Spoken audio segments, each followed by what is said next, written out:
there's one day here and the next day gone. Sometimes you bend, sometimes you stand, sometimes you turn your back to the wind. There's a world outside every darkened door where blues won't haunt you anymore, where the brave are free. To the front of the room. Come with me to the distant shore. We won't hesitate to break down the garden gate.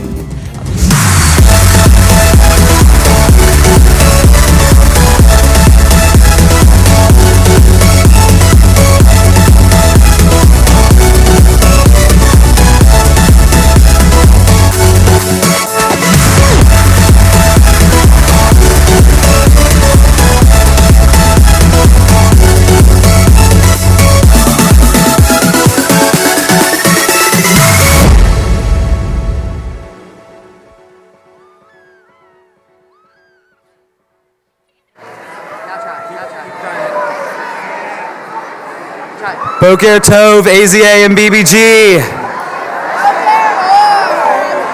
We've got a phenomenal day ahead of all of you. This morning's session is all about being the best versions of ourselves, reaching across our community and around the world to fulfill our ancient obligation of creating a sanctuary for humanity. Please join us as we kick off our morning.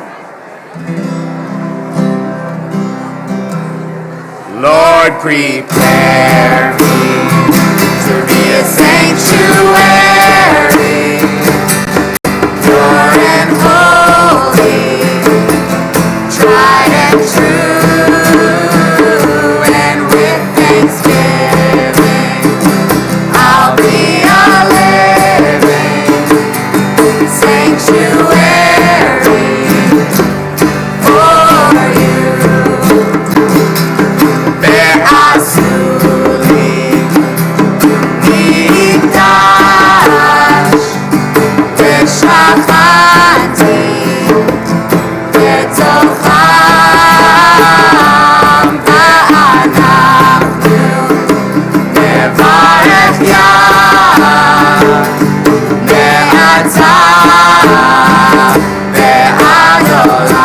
Lord, prepare me.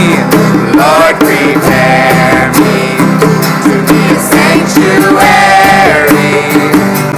pure and holy, and tried and true, and with thanksgiving, I'll be a living sanctuary for you. And with thanksgiving, I'll be a living sanctuary for you.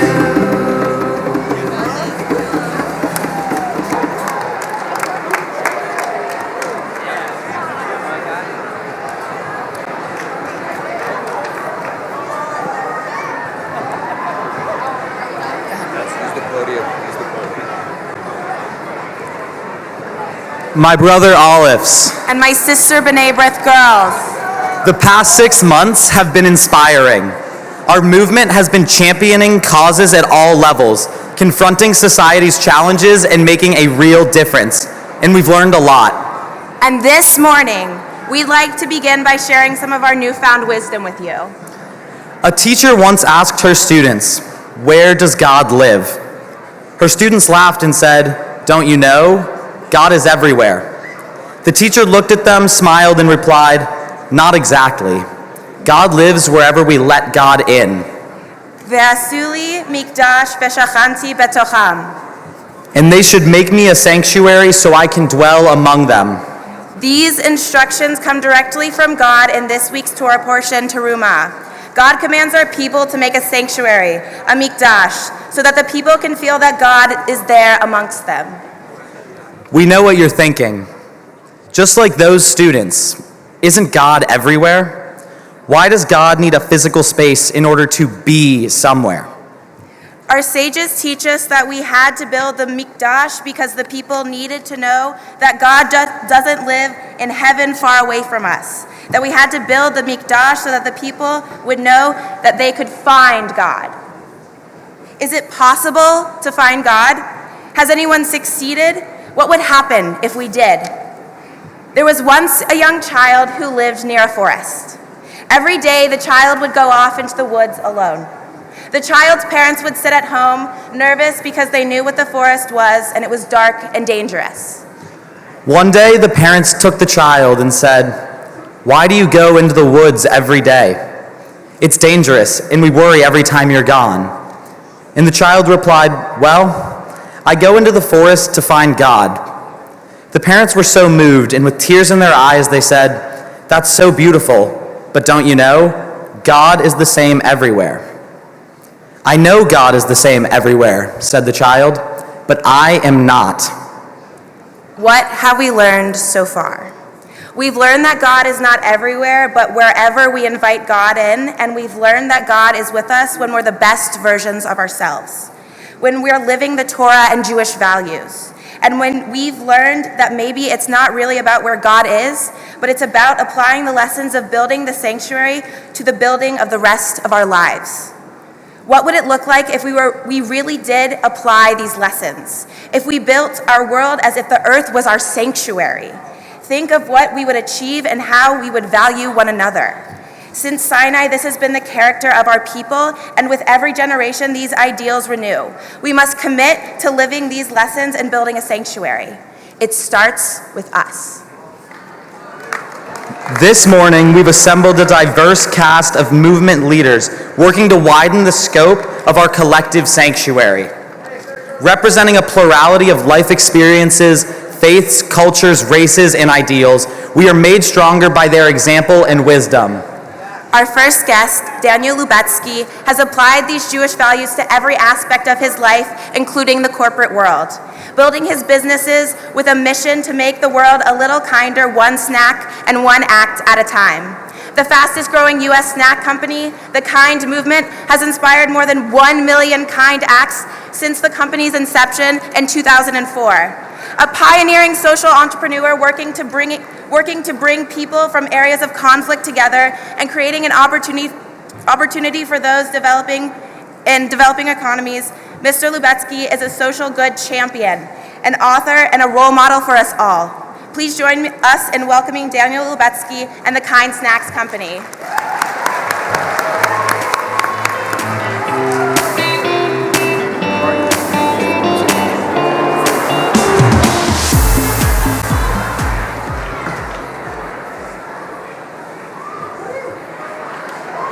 Hi guys, how are you doing?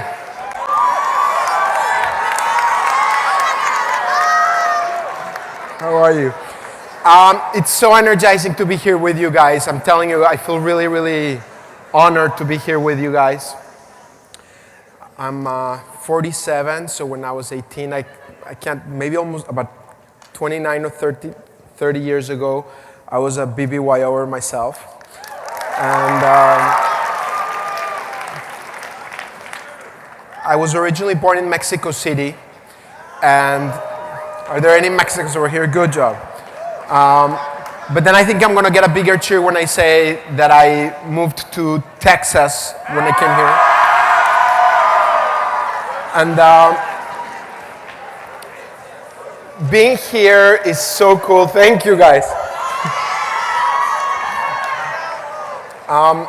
They told me there was going to be a timer, but since I don't see it and they want me to count here, I'm going to just keep my timer right here to respect my very limited time here with you guys. These are very, very exciting times. They're very exciting times because there's both huge, huge challenges to our society, but also huge opportunities for you guys to lead. And when I think about the energy from across the country and from across the world that is here, and all of you guys uniting to do something strong together, it really gives me a lot of hope and a lot of excitement about how you guys are going to be able here to embrace those challenges. I know that almost 99% of you is here because you're here to be leaders to change the world, and there's probably that 1% that just want to hook up. I know you're there. I see you. This one's like, who is it? Who is it? I want to know him. I want to go ahead and tell you my story. I was born in Mexico City to a mom that had immigrated, that had been born in Mexico, and a dad had immigrated after the war, after surviving the Holocaust. My mom's parents came before the war from Eastern Europe, and my dad was in the Dachau concentration camp. And when I was 9 years old, he started talking to me about what he went through in World War II and in the Dachau concentration camp. And my mom stopped him and said, "Roman, why are you telling our kid this stuff? He's only 9 years old." And he said, he's 9 years old and he needs to hear it. I was 9 years old when I needed to live it. And my dad told me some horrible, horrible stories, many of which I'm sure you guys are familiar, and if you're not, you must become familiar with them, because it's very important that we never forget, so we never let that happen again. But he also told me stories of kindness. He also told me about how he endured and he survived the Holocaust because of the kindness of total strangers who risked their lives to save a 12-year-old to 13-year-old Jewish kid when he had just arrived at the concentration camp.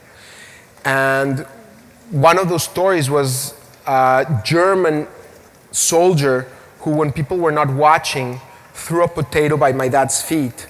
And my dad used to tell me, and I remember very vividly, that he felt that that potato had not just given him the sustenance to survive because he felt he was about to die, but also that man looking in my dad's eyes and recognizing his humanity gave him hope that he needed to stand fast for society, for humanity. And when he came out and he survived, he had this wonderful magic about him that he never forgot. He made sure to always remind me what he went through so that it will never happen again. But he also never judged another person, treated everybody equally, and made sure that I wouldn't discriminate, even against Germans, that I would treat every individual for who they are, and that I would build bridges for the rest of my life so that that stuff never happens again. And so everything I've done from that day on, I would like to think the common thread in the different ventures that I've started is trying to build bridges between people, is trying to connect humanity. My first venture was called, it still exists, it's called Peaceworks. It's a company that uses business to try to bring neighbors together in conflict regions. And our flagship venture is Israelis trading with their neighbors, with Turks, Palestinians, Egyptians, trying to use business as a force for shattering stereotypes and helping people discover each other's humanity and helping them cement relations so that Israel's neighbors can make money rather than fight with Israel and work together. That kind of put a bug inside me to try to find how corporations could use social responsibility and be forces for change, not just for making money, but also for making this a better world. And so when we created Kind, the goal has been to do the kind thing for your body, for your taste buds, and for your world. For your bodies by eating nutritionally rich ingredients that you can see and pronounce. For your taste buds is that it should be delicious. And for your world is about trying to inspire people to celebrate acts of kindness every day. And we do a lot of things from small acts of kindness to trying to do big acts of kindness for those who need it most, to the most vulnerable groups. All of these things come from my Jewish values that I learned as a kid. All of these things that for me are so important are connected to, first, my upbringing in Mexico, which is a very confused upbringing because I learned Yiddish at the same time that I learned Spanish. It's a migrant community and it's a very tightly knit community, but the problem that I had was that we were so tightly knit that I didn't, at that time when I was a kid, know that many Christian kids. And so in my family, we used to speak, intermix the Spanish and the Yiddish. And I didn't realize that words like tujes were actually Yiddish. They thought that they were English. I'm sorry, they thought they were Spanish. See how confused I am? That confusion continued because when I moved to Texas, people would say y'all, and I had to have the BBYO contingent to teach me what that meant. That was a secret joke for my Texas friends. So I think it's really important for us to be very, very proud and remember those values, because those values today are truly, truly under threat. If you think about it, today you look and there's this wave of extremism, there's this wave of radicalization, there's this wave of intolerance, narcissism, arrogance, lack of introspection. And those are very counter to the Jewish values and the Jewish traditions that I learned when I was in Mexico and then when I was in Texas, and that I've been very proud to continue to grow with. And it's very, very important that you guys be leaders of Tikkun Olam, that all those values that are so part of our society, that are so part of our upbringing, be values that make us better people, that make us lead this world towards a better place. That includes, for example, the concept of treating each other, treating others as you want to be treated, which is one of the most essential tenets of Judaism. The concept of chesed, of kindness, the concept of mitzvot, the concept of tikkun olam, making this a better world, healing the world. And in all seriousness, when I see you guys gathered here, I really do get very inspired and I get filled with hope that you guys are going to be part of that change, because this business world is not the only force that needs to drive change in society in the coming years and days. It's you guys too. It's every one of us taking leadership and personal responsibility for our world. The challenges that you're going to face in the coming days and years are very, very, very serious. Climate change, scarcity of food and raw materials, the displacement that's going to come from the climate change, radicalization, extremism, nuclear proliferation. And the only way that we're going to be able to tackle that is if we recognize our shared humanity and our personal responsibility to be a part of that change. I very much hope that when you look back 10 and 20 years from now, you'll remember today as a moment where all of you guys gathered for an incredible greater purpose beyond hooking up. That it is important for Jewish identity.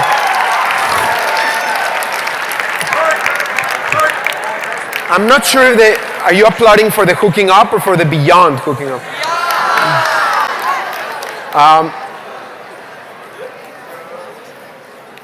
Jewish identity and Jewish continuity for me is also important, so go ahead and hook up. But in all seriousness, guys, it's an incredible blessing and opportunity, and when you're bestowed with the responsibility of being leaders for your communities and for being here, rising up to that responsibility is a very, very important opportunity for you guys, for you to build on and for you to continue building in your lives and in your careers. I think one of the most important things for you today is to figure out what makes you most passionate, for you to find that which gives you the most meaning.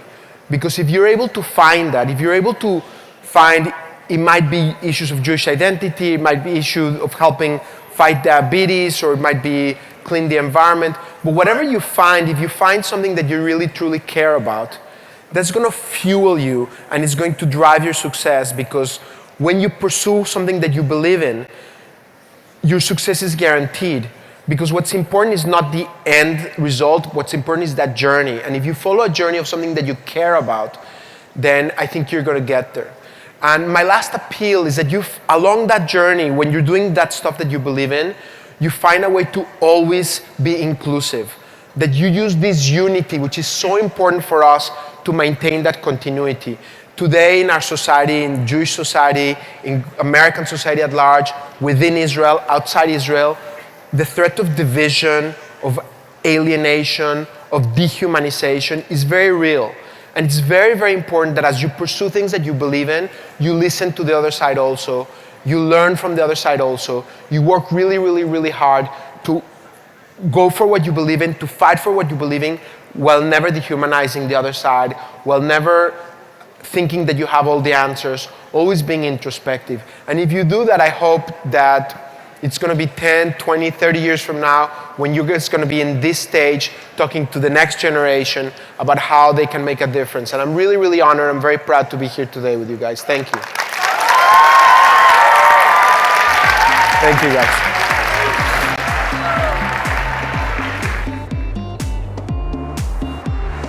Yeah, you never said a word, you didn't send me no letter.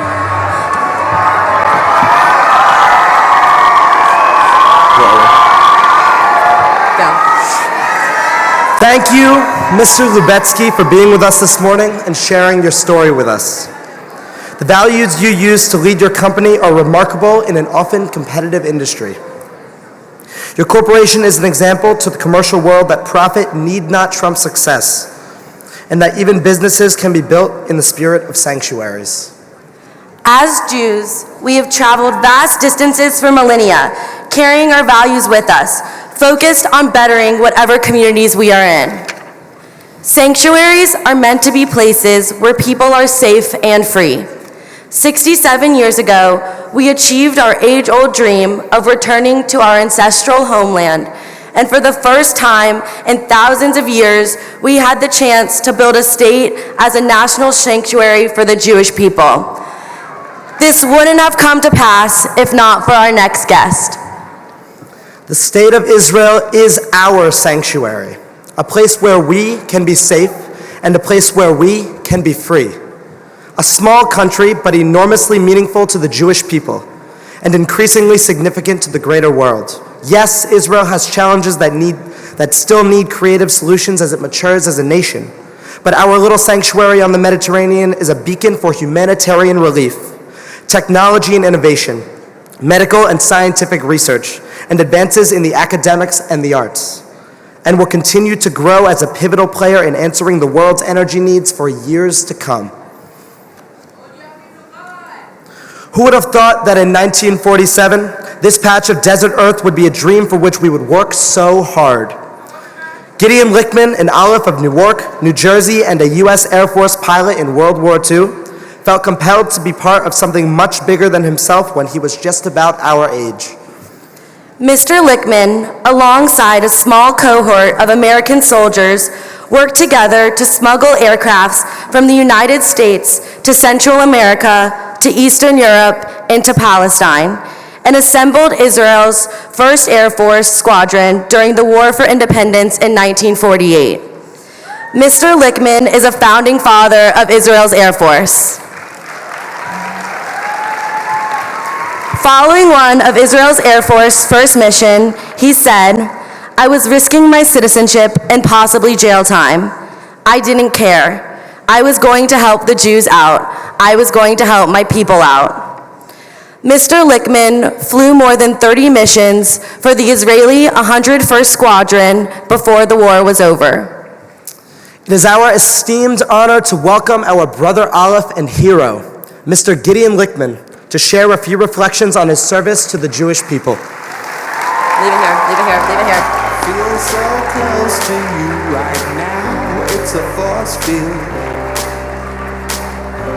I wear my heart up on my sleeve like a big deal. All right, you have a step up here, Dad. Your love pours down on me, surround me like a waterfall. You're on. What the hell am I doing here?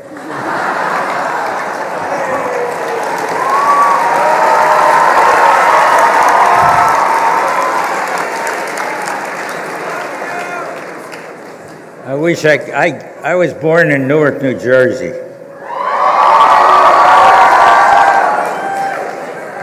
Where you didn't speak a sentence without a cuss word. So I have to be, I was warned by my son not to cuss, so, and you're young people, I don't want to contaminate them. In any case, they said I have 5 minutes to speak.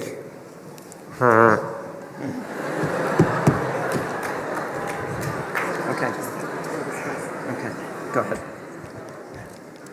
My son tried to get into the Israeli Air Force, but he's blind as a bat. Thanks. So he went and he got in the American Air Force. They gave him a waiver and he became a pilot in the American Air Force. He retired after 23 years as a colonel. Now I'll talk about me.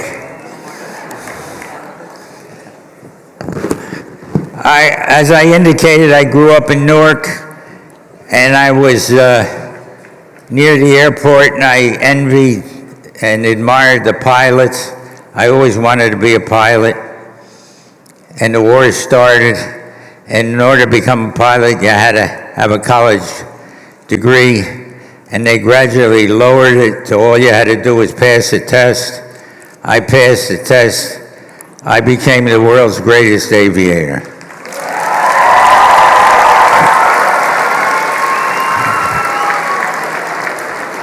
The people here, as you can see, I'm very modest.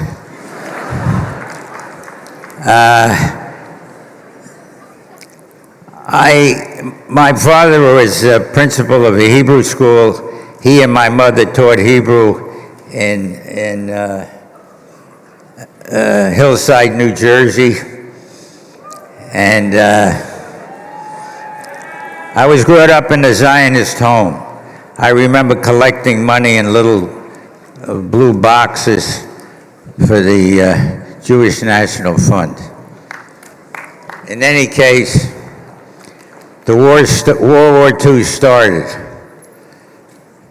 And my father had friends who were in medical school in Austria, and they would periodically come back to the States and indicate that the Nazis were very anti-Semitic. And my father knew my father served in World War I in the American Army. And he, I don't know why the hell I told you that. But in any case, he knew one curse word. And when he used to hear these medical students talk about what was going on in Germany, he would say those bastards. He couldn't say bastards. He'd say bastards. But he knew what was going on, and I knew what was going on. In any case, I'll cut this short because there only made 5 Stunden a minute. I could tell you war stories, love stories.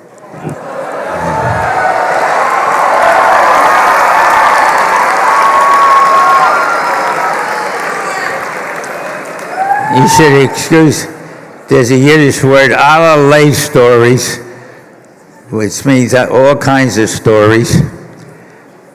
But I won't because I don't want to contaminate your young minds.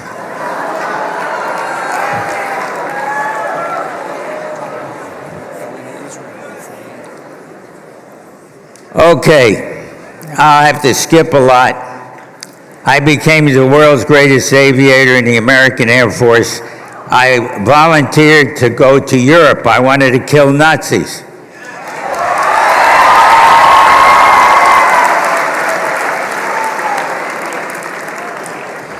But they made me an instructor. I was an instructor for a short while, and I said, I don't want to be an instructor. I want to go to Europe. So they made me a test pilot. I said, I don't want to be a test pilot. I want to go to Europe. I got on orders to go to Europe. At the last minute, they changed my orders and sent me to to fight the Japanese.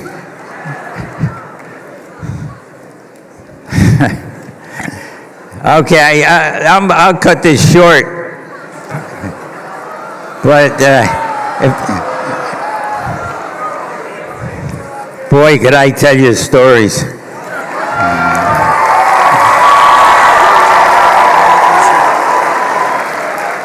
right.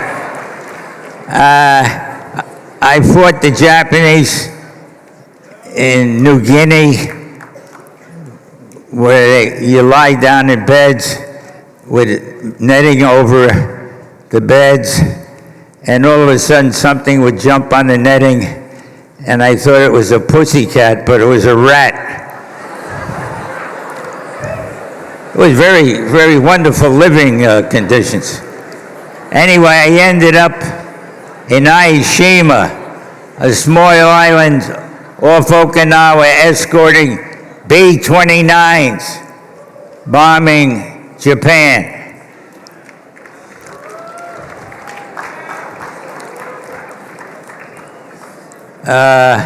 Our outfit, I wasn't there, escorted the first dropping of the atomic bomb. Shortly thereafter, I returned to the States and started university, New York University.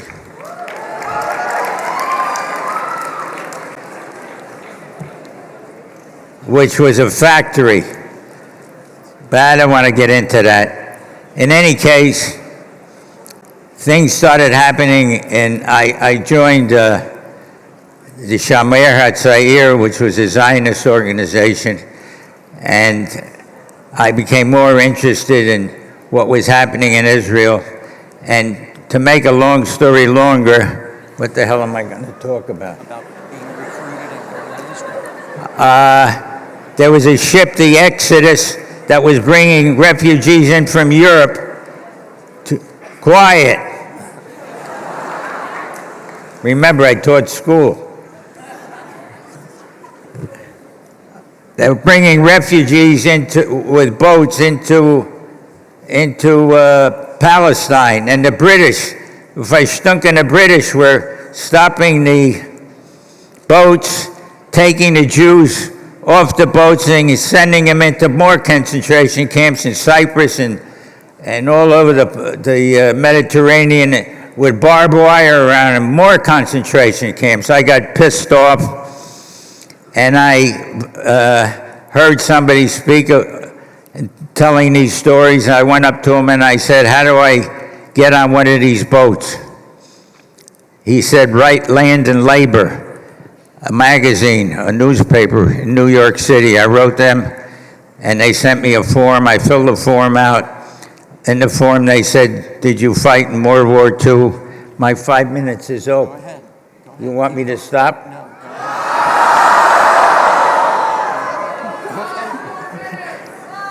Go ahead.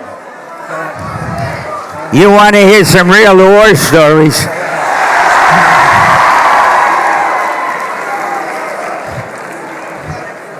So where the hell was I? You volunteered through Land and Labor. I went to Land and Labor and filled out the form and returned it. And then on the form it indicated, one of the questions were, did you participate in World War II? I said yes, wrote yes, in what capacity? The world's greatest aviator. And I started getting telegrams and meet a guy with a red flower in his lapel on West 57th Street in New York, and which I did. Excuse me. Will you excuse me? And I filled out the forms, and they discovered that I was a fighter pilot. And to make a long story longer, I ended up flying to Rome, beautiful girls.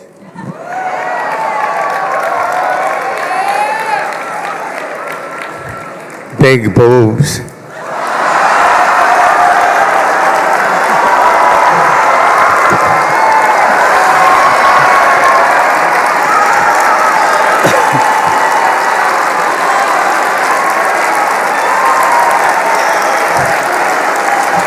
Take that thing and stick it up into your head.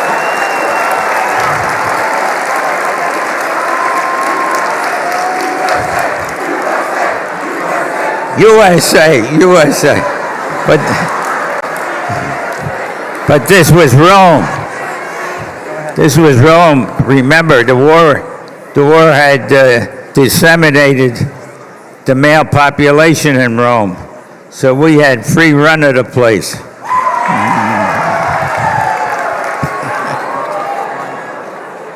All right.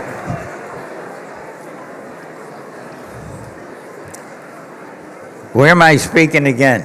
Just tell them about your first mission in Israel, the first. All right. I asked they sent me to Rome, and then from Rome to Switzerland. From Switzerland, I said, what kind of airplanes we're going to be flying? Leave it to the Jews. We had assholes there, excuse me, Israelis who were recruiting, and they knew nothing about aviation at all. I'm going to cut this short. And we ended up in Prague, Czechoslovakia. Beautiful girls there, too.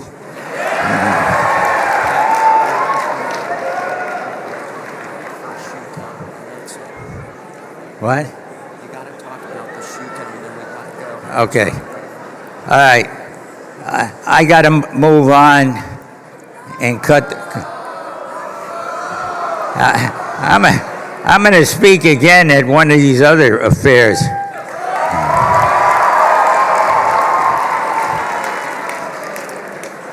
And then we went to, where? Oh, they shipped us off to Israel. We didn't know what the hell we were going to be flying. I took a look at I landed in Czechoslovakia before we landed in Israel, and I saw the airplanes we were going to fly in. Instead of flying American aircraft, which we were told we would be flying, we were flying ME-109s. Was that what I was flying? Yeah, was it German? Which was a German superior aircraft fighter, but the Jews had bought ME-109s from Czechoslovakia, which were put together by somebody talking out there? We gotta go. All right. Which were put together by spare parts that were faulty spare parts. So when they got the airplane together, it was a disaster. They changed the engines in the airplane to inferior engines. They changed the propeller in the airplanes, which made the airplane a flying coffin. And that's what we were flying and crashing. And half of my good friends, which at that time were about 5 guys in the outfit, got killed shooting propellers off for no reason at all, except we bought for stunking airplanes. And with those airplanes, we held off the Arab nations with 5 Arab nations because it was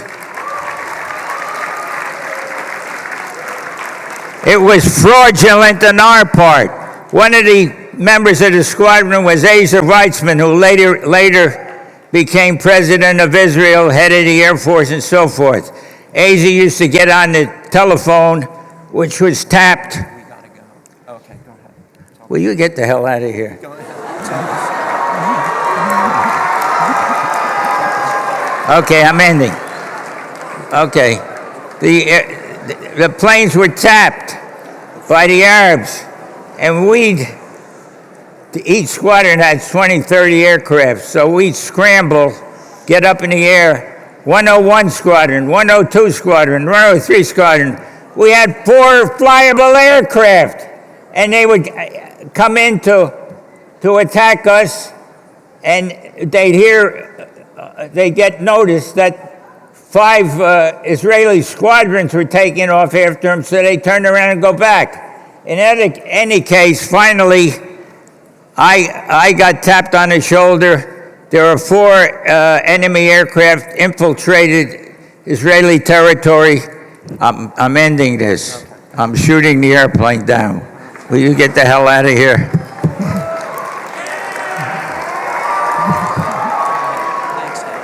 Okay, I'm ending this. They took off, and somebody tapped me on the shoulder and said, we're going up to intercept these aircraft. 2 of us took off. Marty alone, who later became CEO of 101 Squadron, the first squadron in Israel, and myself, we attacked the 4 airplanes.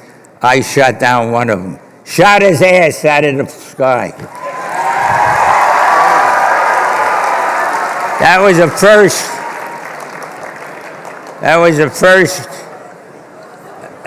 fighter kill in the Israeli Air Force. At which time I shall exit this joint. Thank you.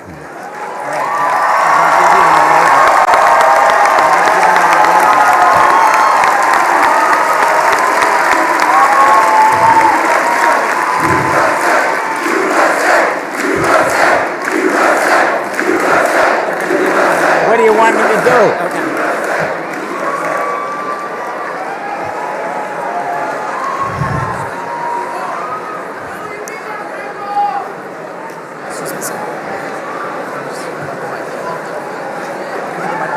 What the hell do you want me to do here?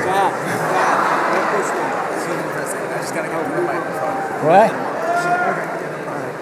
Grab my arm. I don't know what you want me to I do. want you to grab my arm and I'll get. Come on. Just step down. There you go. All right. Come on. Grab my hand. Grab my hand. There you go. Awesome. Now just stand here. Just stand here. We're going to give you some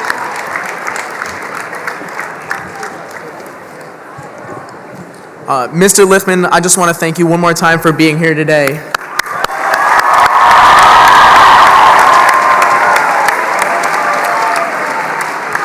We would like to recognize your service to the Jewish people. My name is Sam Sternstein, and I'm from the Newark, New Jersey area, from the same area where you were in AZA and BBYO as a teen. You make us proud, you inspire us, and we thank you for being a role model to us all.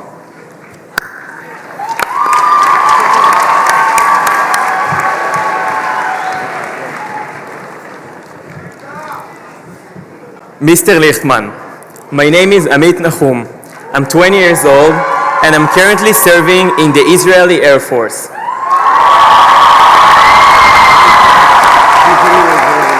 We are Maccabi Tzair Shlichim that work with BBYO's teen leaders all over the world. All of us serve in Israel's military across different units and serve in a variety of roles to protect our home, the Jewish state. We wish to thank you for ensuring that our country came into being. We are grateful for your sacrifice and commitment. Your legacy is an honor for us to carry forward. Thank you. Shake hands.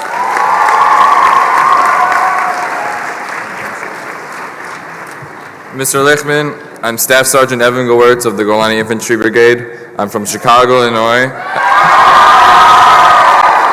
And I'm proud to carry on your legacy of Americans going over to the Jewish state to help out over there. Thank you. Thank you.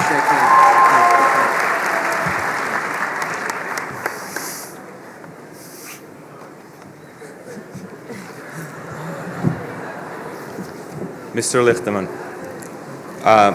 my name is Jonathan Weintraub. I'm co-founder of Space IL, an Israeli non-profit organization aiming to land an unmanned spacecraft on the moon. Mr. Lichtman, you took Israel into flight for the first time in 1948. We are able to build upon your contributions by taking Israel to even higher heights. outer space. You coined the phrase "en brera." There is simply no choice but to succeed. Failure is not an option, as Apollo 13 taught us. You conquered the skies over Israel and built a nation. We learned from that every frontier is worth exploring. We thank you for your leadership and wish you clear skies for years to come. Thank you. Do a handshake. That's it. Now you're cooking. Mr. Lickman, on behalf of the 83,000 teens across our movement,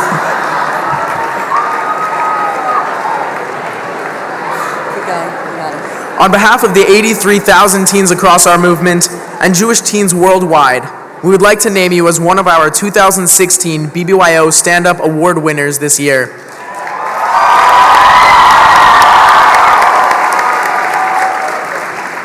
AZA and BBG, please join us in celebrating Mr. Gideon Lickman. This is the award for you. Grab that. I think we're going to grab it. I'll grab it for you. Thank you. Here, it's heavy. Look to your left. There you go. Look at the camera. Okay. Would you like one of them to carry it? Okay, yeah. Thank you. Thank you. Yep, come on. Gotcha. And we are excited to have Mr. Lickman join us for many of our programs over the next few days.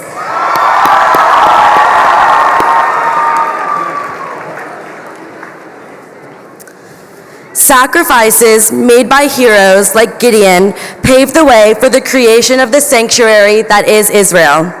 Since Israel's independence, Israelis have had to remain on the front lines. While Israel has grown to be a strong country, its vulnerability in the international arena of diplomacy has necessitated a new vanguard of defenders. Dr. Einat Wilf is a former member of Knesset, a senior fellow at several global think tanks, and was a foreign policy advisor to Israeli Prime Minister Shimon Peres.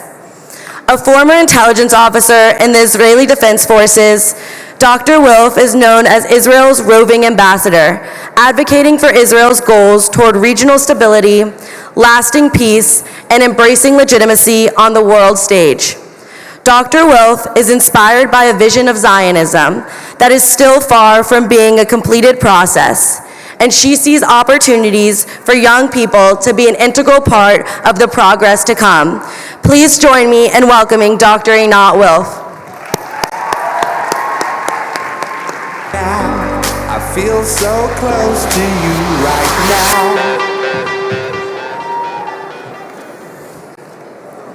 Wow, quite a gathering.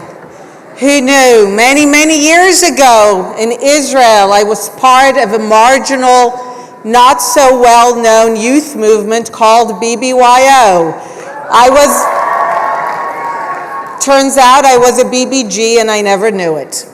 So, I want to speak with you today about a question that has racked the brains of many. What do Jews want? What do the Jewish people want? Well,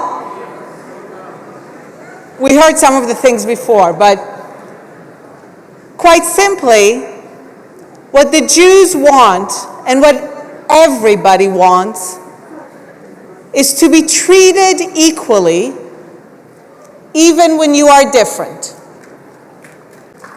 And that is a universal longing of everyone, not just Jews, because we are all different. At one point, sometimes, to be Jewish here is not to be different, but to be Jewish elsewhere might be to be very different. To be a Muslim in the region where I live is not to be different. But to be a Muslim elsewhere might mean to be very different. And what do we all want? What did the Jewish people have always wanted wherever they were? They wanted to be able to remain different, to be true to who they were, to their beliefs, to their people, to their culture, to their tradition, and still, despite being different, being treated equally, with respect. That is all we've ever wanted. It sounds simple, might sound obvious to you, but it is a revolutionary idea. The idea that different people should be treated equally is a revolution that we are still trying to make real. The world for centuries and millennia was based on the idea that if you're different, you cannot be equal. And we rebelled against that. That was the inspiration of the movement of Zionism, a word that so many people feel today has become vilified, maligned, toxic. But why? Why should people fear to say that they are Zionist? I am a Zionist because Zionism wanted something universal. It wanted a world where people who are different will be treated equally. What did the Zionists say? We, the Jews, are a people. We have our history, we have our dreams, we have our tradition, we have the things that make us different. But the fact that we are different does not give you the right to treat us differently. Does not give you the right to kick us around.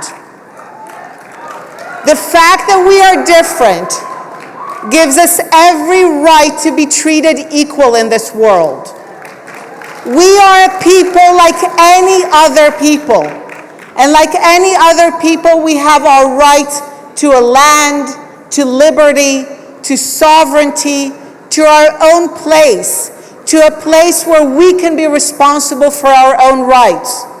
It's not a superior right. It's not an exclusive right, but it is very much an equal right that we have like all other people. But this idea is still so difficult for many to accept, that the Jews dare to be equal. Again and again, the world has failed to respond positively to the question, can you live with the Jewish people as your equals? In our region now, the people whom we need most, the Arabs, the Muslims, to accept our equality, to accept the fact that we, like them, belong to the land, have a right to it, not exclusive, not superior, but a right. They are yet to accept us as their equals. And this is why our revolution remains incomplete. It is why Zionism is not just for Jews. Zionism is for everyone. Zionism is for everyone because it is about a universal ideal. It is about a universal ideal of a world where everyone who is different will be treated equally. And that is something very much worth fighting for. Zionism was started by teenagers. Teenagers like yourselves, inspired by a revolutionary idea. Teenagers who said, we will not be bound by what people used to say. We will not be bound by the fact that people tell us that because we're different, we're inferior. They were teenagers who rebelled against that idea. They were teenagers who demanded that the world treat them equally. And we are still fighting that. Why is Zionism so maligned, so vilified? Why are you being convinced by some to try to not use this word? It is because You dared to demand to be different and equal. And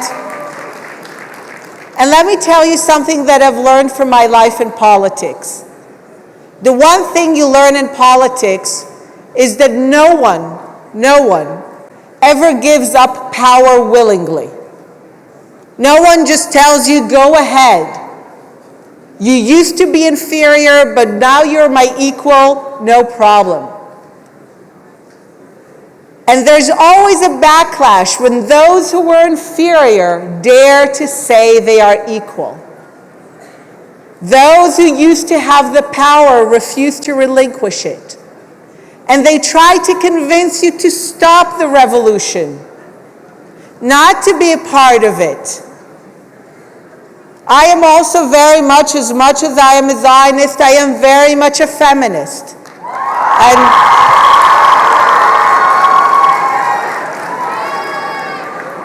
And feminism, too, is often a word that is maligned. They try to get women not to admit to being feminists. Why? Because feminists ask for the same thing that Zionists asked for. We are different from you, but we are equal to you.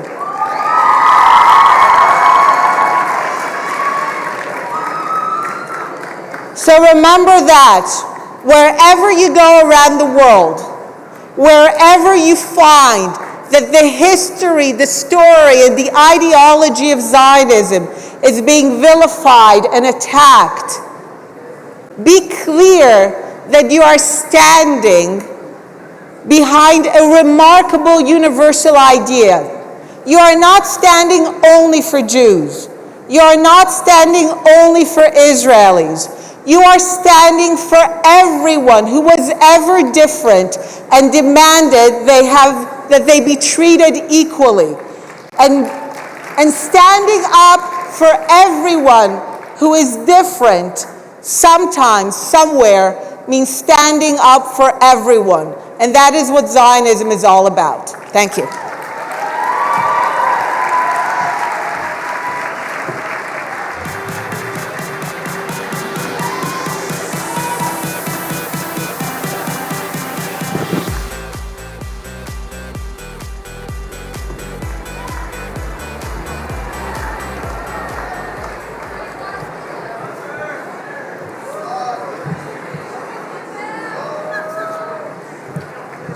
Reflecting further on this week's Parsha, we are struck by the strangeness of the request God makes to Moses to build a sanctuary that is so tiny, only 360 square feet. Moses pushes back, and we learn that no physical space is too large or too small. On the other hand, it's about creating a sanctuary wherever one is needed. We as Jews have never been, nor have we ever wanted to be, free from the obligation to provide sanctuary for others. We know what it's like to be that other. The truth is that even in the United States, broad acceptance of Jews wasn't a given during our grandparents' generation. And yet as soon as our own opportunities broadened, we were eager to act with those that needed help with their own liberation. And it was the civil rights movement that catapulted the Jewish community onto the national stage as a force for societal change.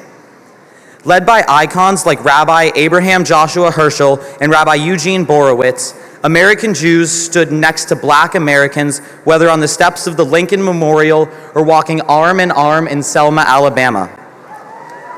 Jews and blacks protested together, were arrested together, and prayed together for a world that was equally available to all men and women. BBYO was on the front lines of the civil rights movement, and tens of thousands of Jewish teens learned to stand up as a result of this national cause. Today is a very special day.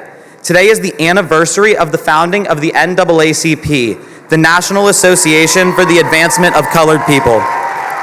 The nation's largest, oldest, and most widely respected grassroots-based civil rights organization working to end racial discrimination for 107 years.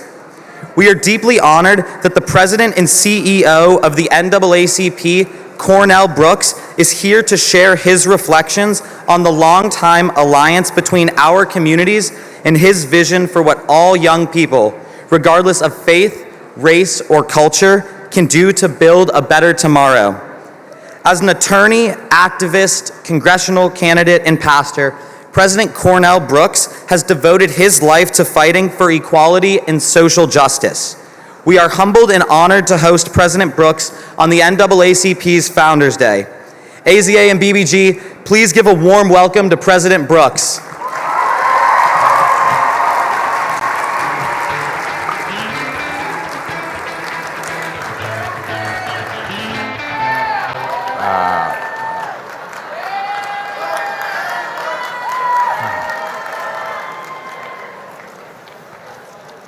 Good morning. Now, because I understand that this is a gathering of some of the most dynamic, courageous, gutsy youth in not only the country, but the world, I'm going to say good morning again. Good morning. Now I know I'm in the right place. I want to thank Hunter for that extraordinary introduction. I want to thank the organizers of this incredible gathering on this important day in the life of the NAACP. This morning, we are 107 years old.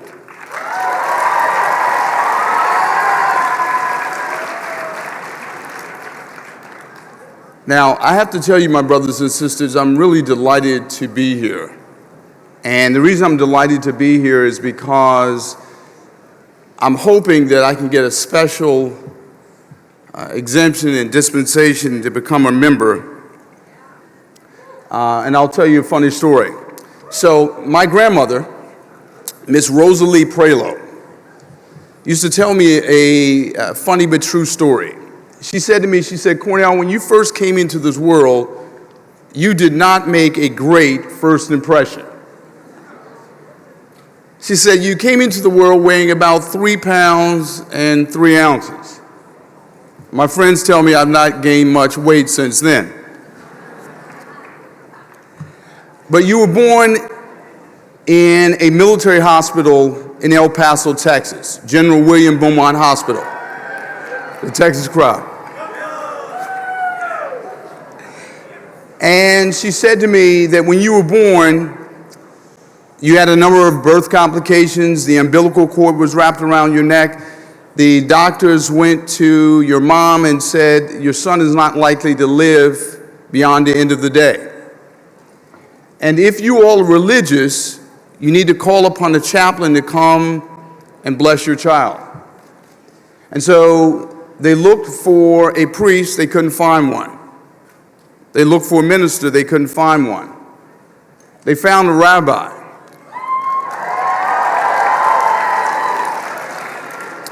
And my short Methodist grandma swears that because of that rabbi and because of her Methodist prayers, I'm here today.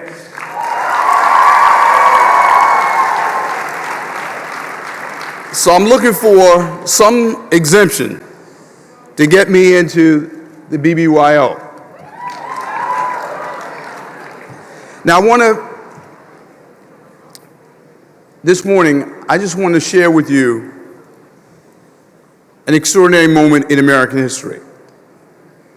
We have a post-millennial generation that is fascinated, fixated, if you will, with images.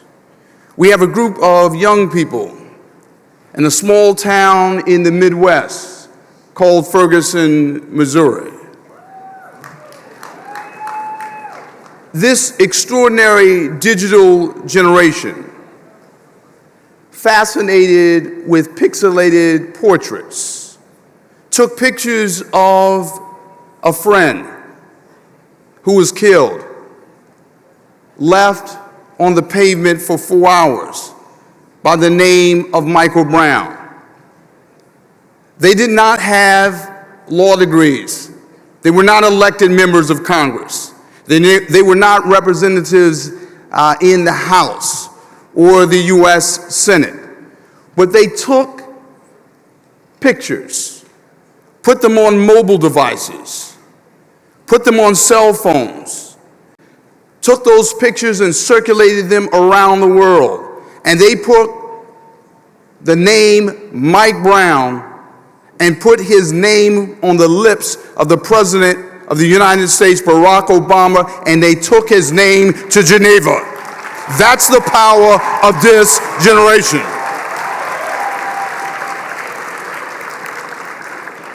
We have a generation of extraordinary young people who are not intimidated by police misconduct, not intimidated by voting rights violations, not intimidated by environmental catastrophes in places like Flint, in places like Oakland, in places like Baltimore. We have a generation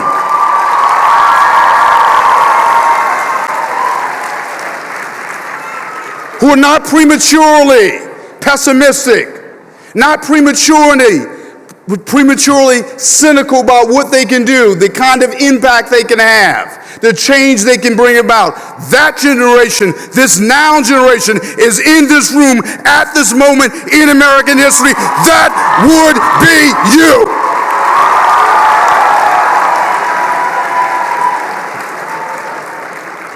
And so we're at this moment where we as a generation are fascinated and fixated on pixelated portraits.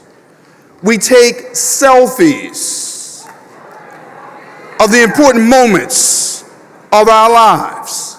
And so right now, I want to pose the question, what would happen if you took a cell phone of conscience and held it at arm's length and took a selfie of social justice, a selfie of Baltimore, Maryland, a selfie of the United States, a selfie of the nation, a selfie of the world? What would happen if your generation took a cell phone of conscience and held it at arm's length and took a selfie of social justice? I want to suggest to you that if you took a selfie and put it on Twitter and entitled it Criminal Justice, if you took a selfie and put it on Instagram and you entitled it Voting Rights, and lastly, if you took a selfie of social justice and you entitled it the NAACP, what would you see?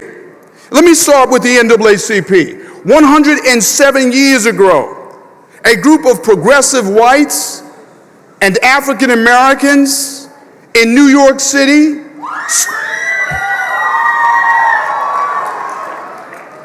there may be a few folks from the Big Apple here.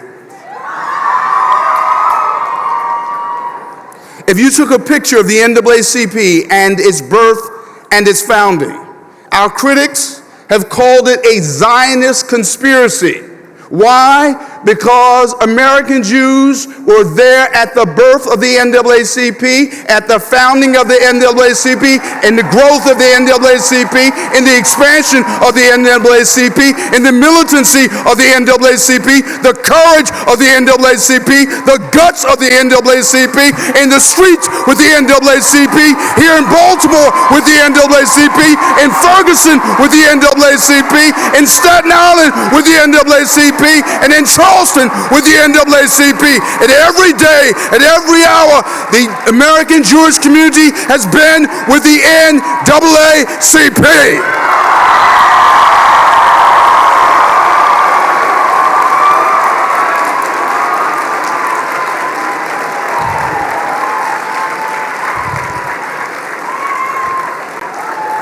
The bigots and the anti-Semites have taken note of the fact that William Edward Burgat Du Bois, the first African-American PhD out of Harvard, was present at the founding of the NAACP. They've taken note of the fact that when the NAACP was founded, there were only 2 members of the executive committee who were African American. They've also taken note of the fact that a physician by the name of Dr. Henry Moskowitz, a Romanian Jew, was at the founding of the NAACP. Our critics have taken note of the fact that among the founders, many were white, many were Jewish, and during the civil rights movement, 50% of the attorneys representing African Americans who had their right to vote denied, their right to housing denied, their right to a decent, excellent, equitable education denied, 50% of those attorneys were Jews.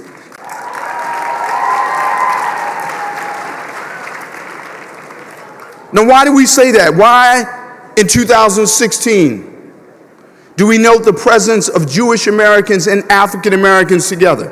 Why? Because we are in Baltimore, Maryland. A young man by the name of Freddie Gray lost his life in the streets of this city.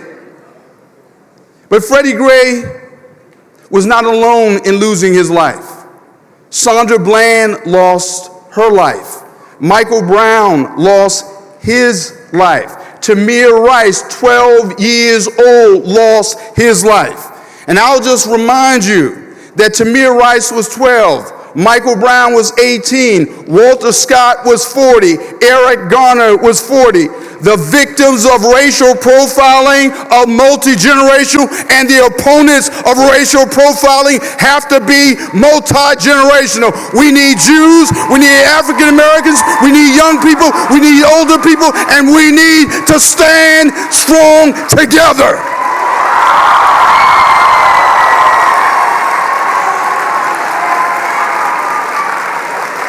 So when you look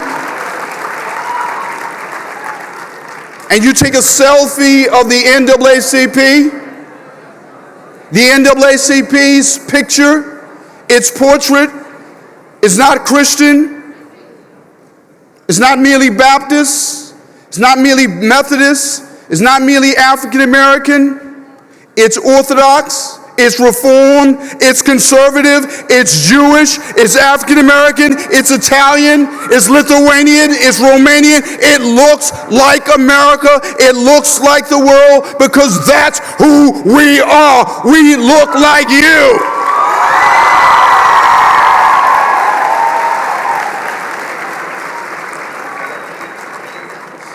And in this year, in which we have seen with our eyes, felt with our hearts, this undeniable reality that a young African American man is 21 times more likely to lose his life at the hands of the police than his white counterparts.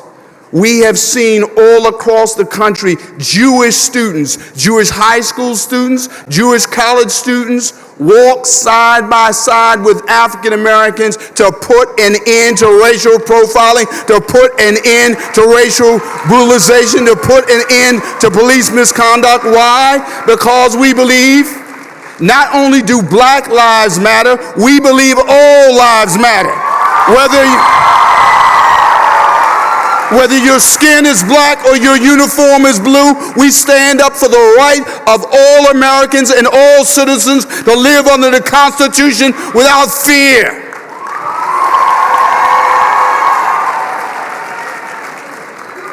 If you take a selfie of social justice and you look at the right to vote in this country, hear me now. In 1965,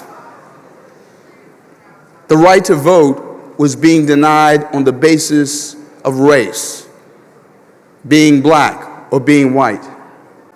In 2016, the right to vote in this country is being denied not merely on the basis of skin color, but on the basis of generation. When in the great state of Texas, an ID which allows you to carry a concealed weapon is sufficient democratic and civic proof of identification to vote, but an ID which allows you to carry a book of Shakespeare, a book of chemistry, a book of engineering, a college textbook, a college ID is not deemed sufficient form of identification to vote. That means this is not a war against them, as in African Americans, it's a war against you as young people. When you take away pre-registration, which allows 17-year-olds and 16-year-olds to prepare to vote, that's denying the right to vote to young people. When you say to high schoolers in Alabama, we're going to close down the Department of Motor Vehicles to ensure that not only do you not register to vote, but you can't get your license to drive to the prom, or to drive to school, or to drive to college. That's a war against young people. But let me tell you what Jewish students are doing with the NAACP. In the summer, we announced a march from Selma, Alabama to Washington, D.C. A march of 1,002 miles. And a group of rabbis, 1 out of every 10 Reform rabbis in the United States, joined us on that march.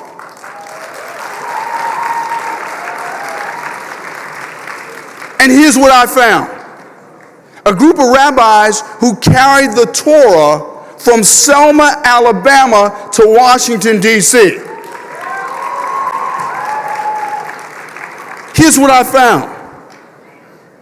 Whether you carry the Torah over your left shoulder or over your right shoulder, however you carry the Torah, it lays upon and lays across your heart. When you carry God's word 1,002 miles, you have justice resting on your heart. You have righteousness resting on your heart. You have truth resting on your heart. You have commitment resting on your heart. You have the courage and the faith of the Jewish people resting on your heart. And we took that faith, we took that Torah, we took that commitment all the way to Washington, D.C., and we stood up for the right to vote. We stood with Jewish students 17 years old, 18 years old, 19 years old, college students, high school students, elementary school students. We have students who are here today who made that march.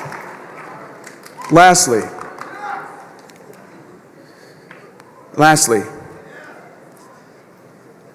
this is a moment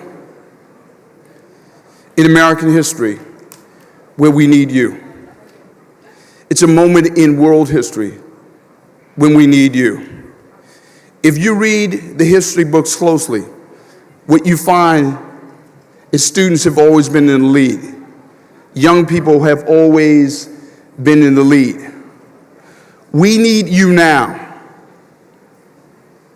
We need you now to lead this justice movement. In the same way that the prophet Samuel, as a young man, was awakened in the middle of the night over and over again. And he was told by his teacher, he was told by his rabbi to say to the Lord, I'm listening. There is a call on your life. There's a call on you where you are. And your answer to the call of conscience, the call of history, and the call of God on your life in your time are these words, I am listening. There was a young man about the age of any high school freshman here. His name was the Reverend Dr. Martin Luther King Jr. He went to college at 15 years old. He went to seminary at 18 years old. And he stood up for the cause of justice. And he stood up with Jewish Americans all across this country. He stood with the Jewish community to stand for the right to vote, to stand for justice in his time. But it's not enough for us to look at Samuel. It's not enough for us to look at Martin Luther King. We have to look at ourselves. I'm asking you today, in the city of the NAACP, to join the NAACP. We need you now. We need you today. We need you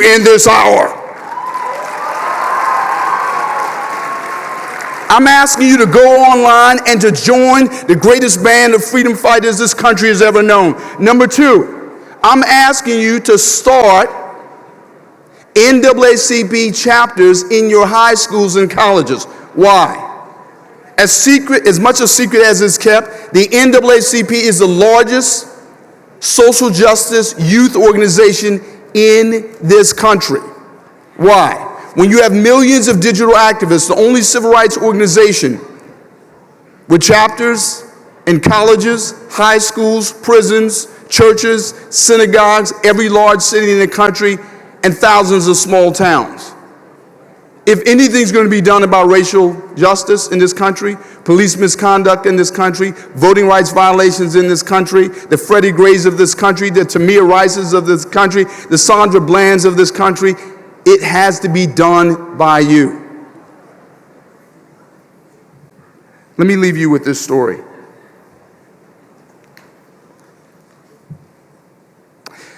After marching 800 of 1,002 miles, I was walking beside a man who was 70 years old, a Vietnam veteran who survived 5 heart surgeries. He marched 800 miles carrying the American flag. He marched right beside me. When we got to a small town in Northern Virginia called Spotsylvania, carrying the American flag in support of the right to vote, he literally fell to the pavement beside me, and he died. I left his side, left the hospital, and had to go and explain to a group of high school students what happened to our friend Middle Passage. And here's the question they asked me. If a man was willing to die for the right to vote, why can't we, as young people, stand up and fight for the right to vote?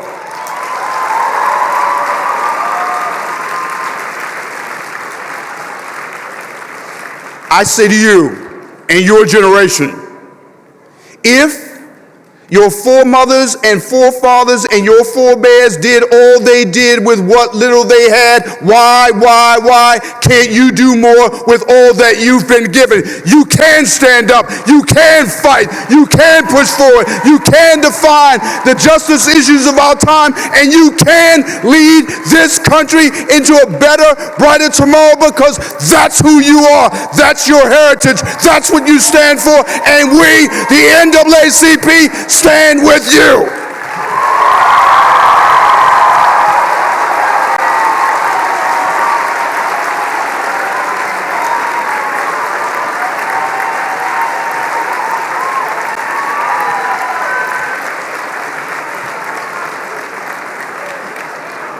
Thank you, President Brooks, for spending time with us this morning on what is a very important day for your organization.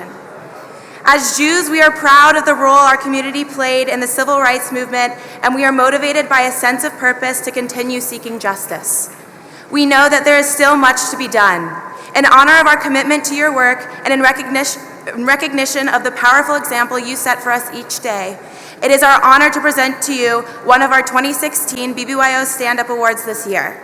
Thank you so much for your dedication to making our world a more just place for every human being.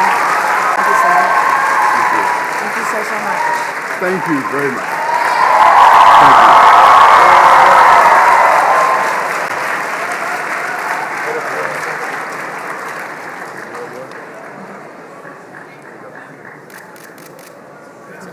Thank you very much.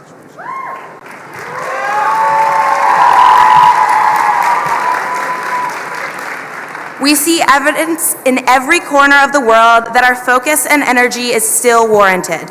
Humanity still wrestles with a culture of conflict, inequality, and limitations on freedom and individuality. Our next distinguished guests will share perspectives that resonate deeply with the Jewish historical experience, for we have been a stranger in a strange land. When God instructed the Israelites to assemble our first sanctuary, we were wandering the desert.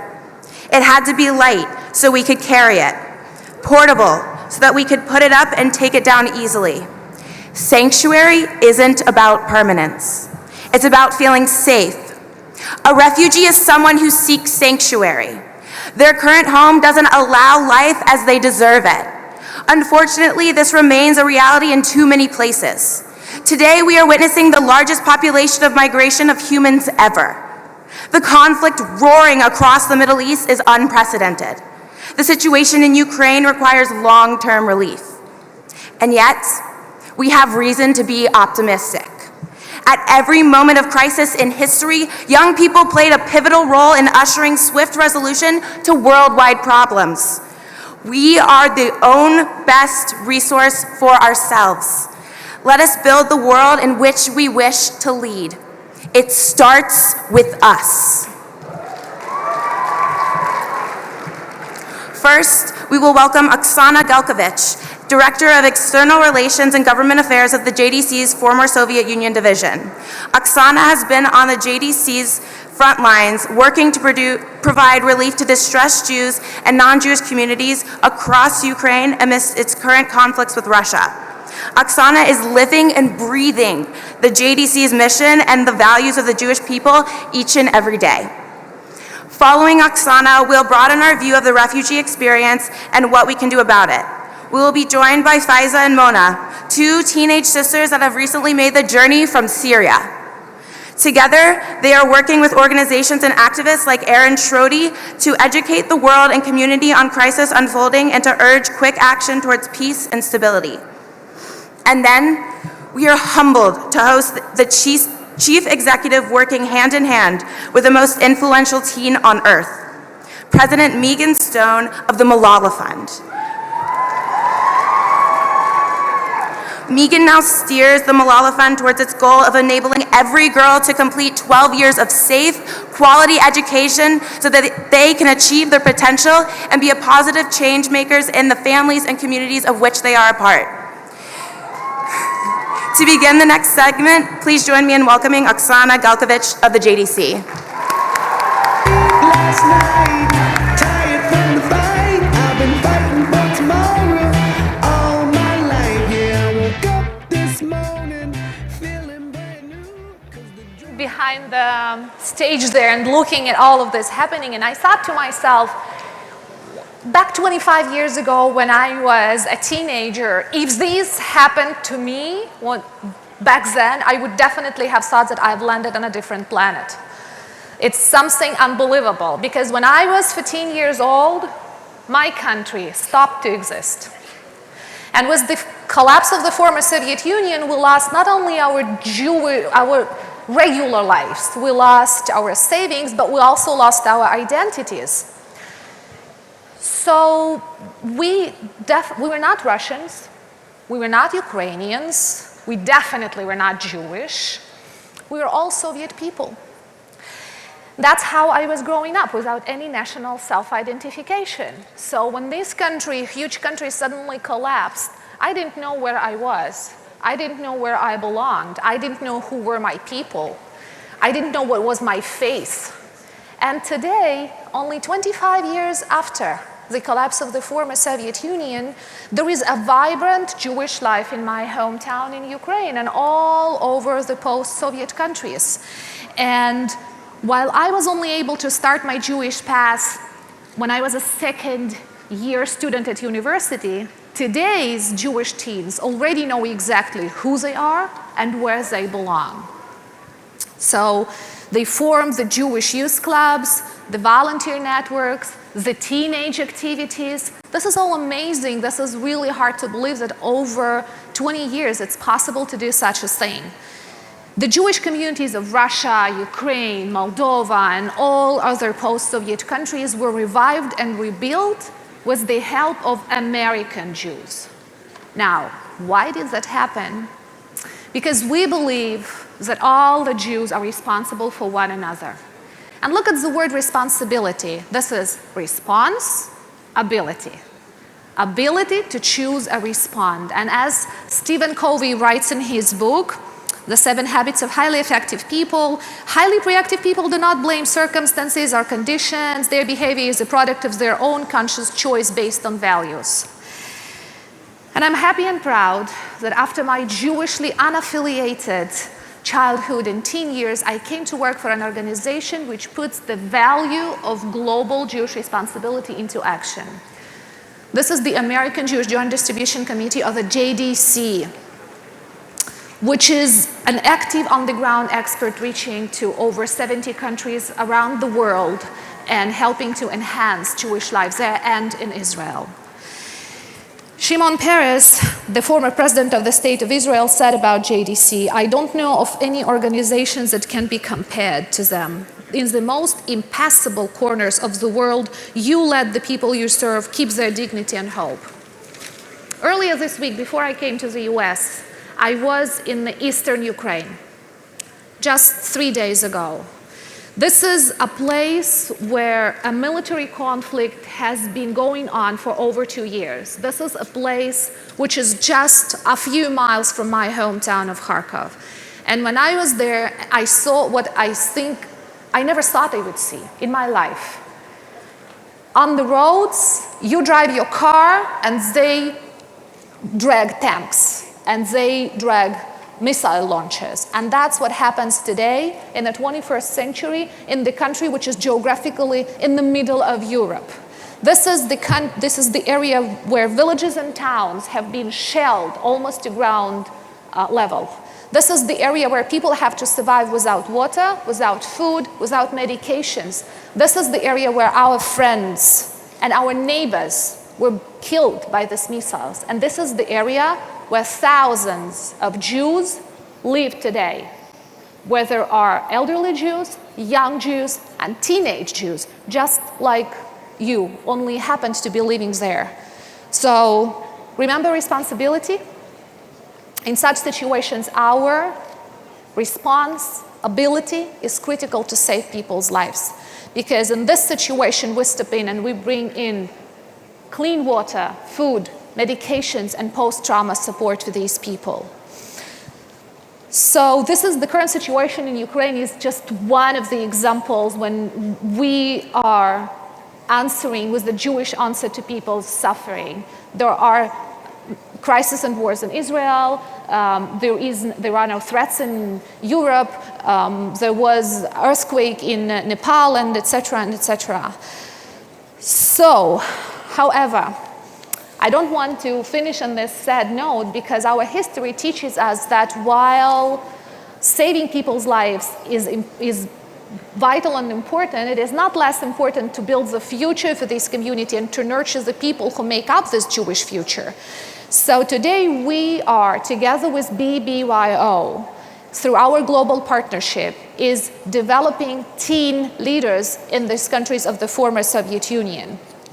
And this partnership lets us support 26 communities around the world, including 10 communities in the former Soviet Union. And by the way, the community of my home, Kharkiv city, among them, which is, like I said, again, I wouldn't have believed it if you told it to me. So I am looking now at this conference, and I see 150 Jewish teens from around the world joining this international convention. And the teens from the former Soviet Union here as well. So there are, if I'm not mistaken, 13 Jewish teens who came to join you from the former Soviet Union. I can't see you, but I believe you are here. They're here together with you, building the future of the Jewish people. And believe me when I'm saying it, that Russian-speaking Jews have both desire and potential to be part of the global Jewish community and also to help rebuild their home communities. Many of them did not have Jewish experience when they were children at their home, and that is why their thirst and eagerness is even greater than you can imagine. So now the time has come to empower them to become part of the global Jewish community. Think about it for a moment. There is over 1 million Jews living in the countries of the former Soviet Union. And there is, as far as I know, at least 500,000 Russian-speaking Jews living in the USA now. So can we afford, again, losing 1.5 million Jews to the Jewish people if we do not act?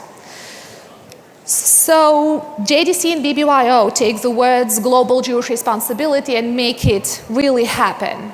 By bringing you together, we ensure that you know about each other, that you are connected to each other, and that you care about each other. Bringing you together now in this room is the power of the Jewish future, because I believe that the Jewish future of my son and of my daughter is in your hands, because you are the ones building this Jewish future now. Over 3,000 years ago, it took Moses to act and to lead Jewish people out of Egypt. 72 years ago, it took Hannah Senesh to jump down from the plane to fight for her people. 68 years ago, it took Ben Gurion to announce the state of Israel.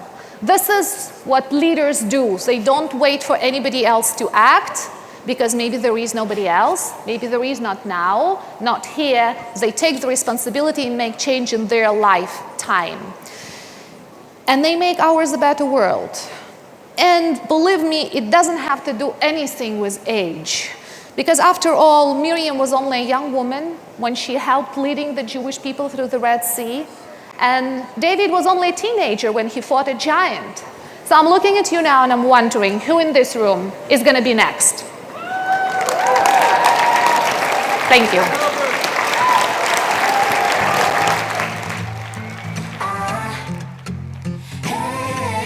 AZA and BBG. AZA and BBG, please turn your attention to the front of the room for our very special guests. AZA and BBG, please welcome Faiza, Mona, and Aaron Schrody.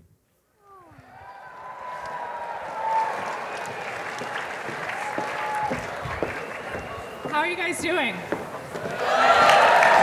Can you hear me? Okay.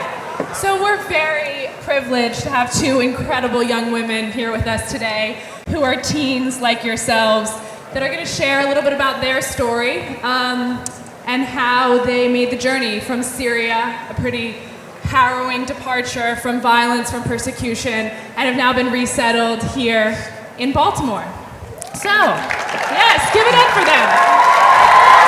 Oh my God.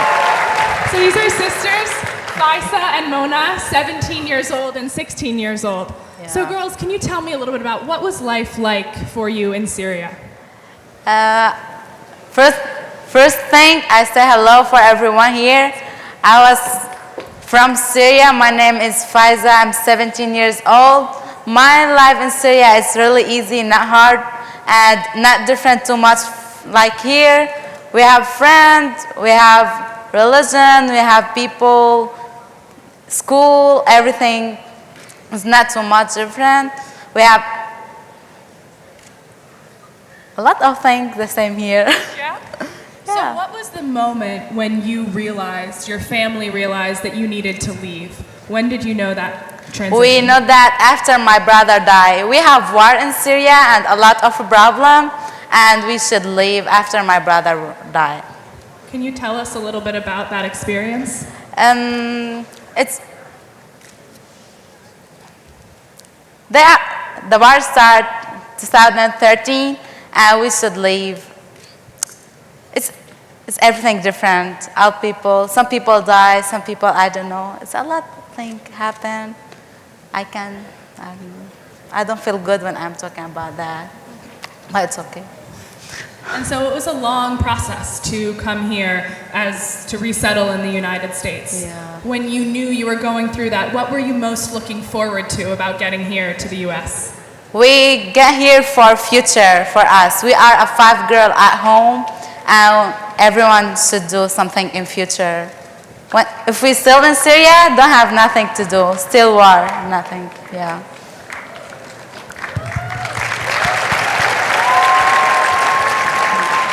So walk us through the actual process, because I'm curious, and I'm sure all of these students are too. How did you actually leave Syria? What was that journey escape like? When we leave Syria, we think that easy, too much. We have car and a lot of stuff, but we live to Lebanon.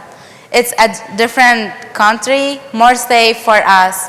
And when we live there, the life is not really nice, not really good life. It's bad to us. It's hard to live there, hard to get money, hard to go to school. Yeah, we are 5 girls, hard to live. The people, not nice people with us.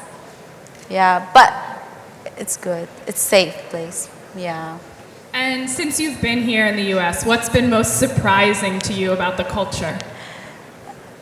It's here have a lot of people, a lot of religion, a lot of different things. The most thing I'm surprised here study. It's more good for us. In my country, don't care about study because just when he grow, go to work and start his life. Here you should go to school, you should do everything for your future. When you do that, you should have a good life after. Yeah. And I know we've been talking about some of your favorite activities, so can you tell everybody here, what are some of the things that you like to do? Because first thing, I was like play soccer too much. I like take Snapchat too much. I like Facebook too. A lot of stuff, yeah. And what about you, Mona? I like it, the gymnastic, and I like it, the draw, and I like it, the Snapchat and the Facebook. Yeah, the same. That's great. So, you obviously both wear hijabs, Yeah. which is more normal in your home country and the Middle East. What is it like to be a young Muslim woman here in Baltimore or at school? When we coming here, it's difficult a little bit because not all people know us. Not all people know why we wear hijab. And not all people know it's not different. We can take the hijab in home. We can take shower.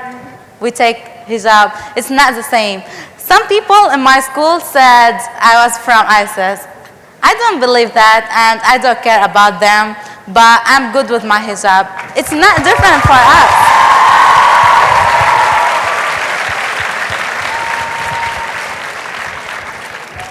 So there are a lot of misconceptions Yeah. about refugees in the national discourse, internationally. What do you want people to know about the refugee process, psyche, journey? First thing, it's not all people bad. We are the same. And I know some people do something bad here or another country, but that it's not a big problem. We can live together, we can do a lot of things together. We are not bad people and the Muslim is not bad. Good life.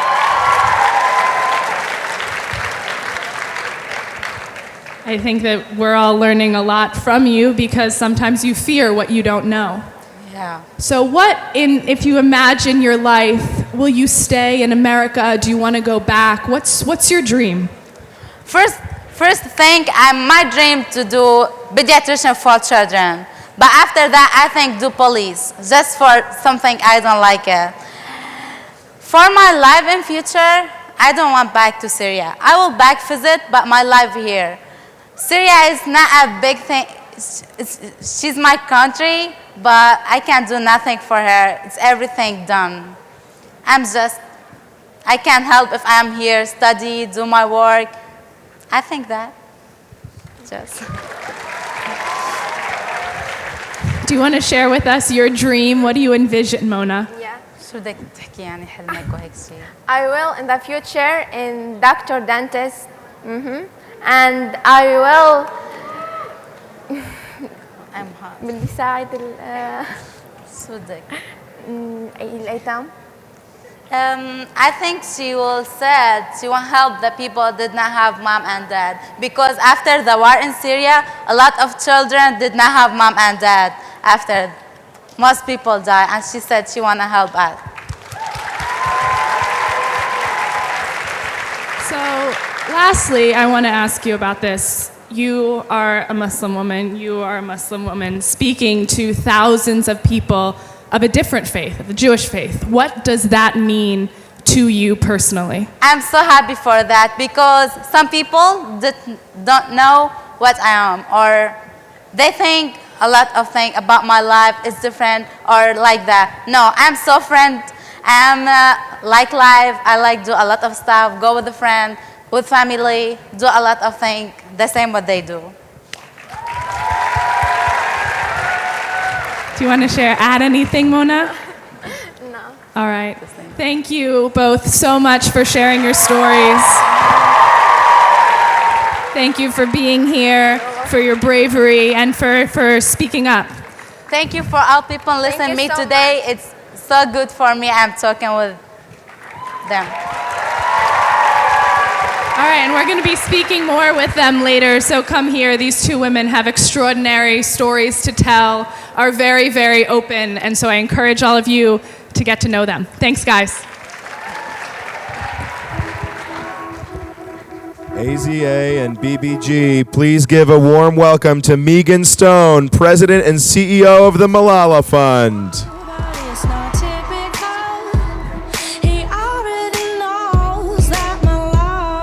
Hey, BBYO, come on, what's going on? Come on. You guys, you know, at the Malala Fund, we talk all the time to world leaders, but it's so much better to be in a room full of young people, am I right? There's a lot of notes out here. You guys have had some serious speeches this morning, huh? Have you enjoyed all the speakers so far? This place is on fire. You know when you go to a conference and every speaker just kind of takes it up a notch, right? That's what this morning's been like. It's been awesome. Well, look, I want to say thank you, first of all, for inviting the Malala Fund, to believing in young leaders. This room is full of young leaders this morning. I've been walking around the back of the room, seeing you all being responsive, being engaged, caring about your communities. It's really powerful. It's powerful to be here. So thank you so much for welcoming Malala and the Malala Fund. I have to say, because we do spend a lot of time at the UN, at the World Bank, this is a room full of young people. Is it okay if I wander around a little bit, if I don't stick at the podium?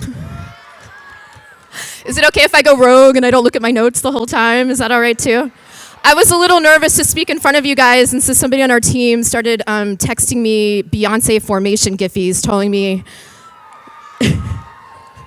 may the babe be with you. So I'm hopeful, hopeful for that. Well, look, I want to ask all the young people in the room today, I want to ask you a question. If you have ever felt unlikely. Has anyone ever felt unlikely? You can put your hand up. You guys got to help a speaker speak. Come on. Come on.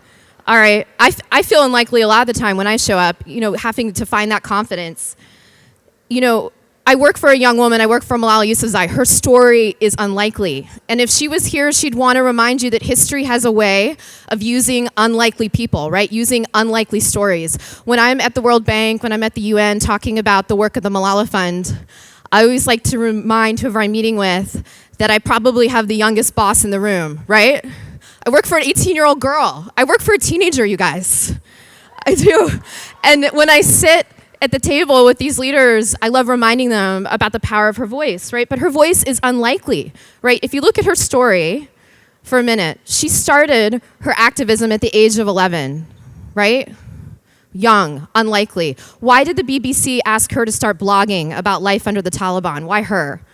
Unlikely. When she got attacked, when her life was threatened for standing up for girls' education, but her story went around the world, unlikely, right? Why did her story break through when there's so many girls paying the price every day for fighting for their rights?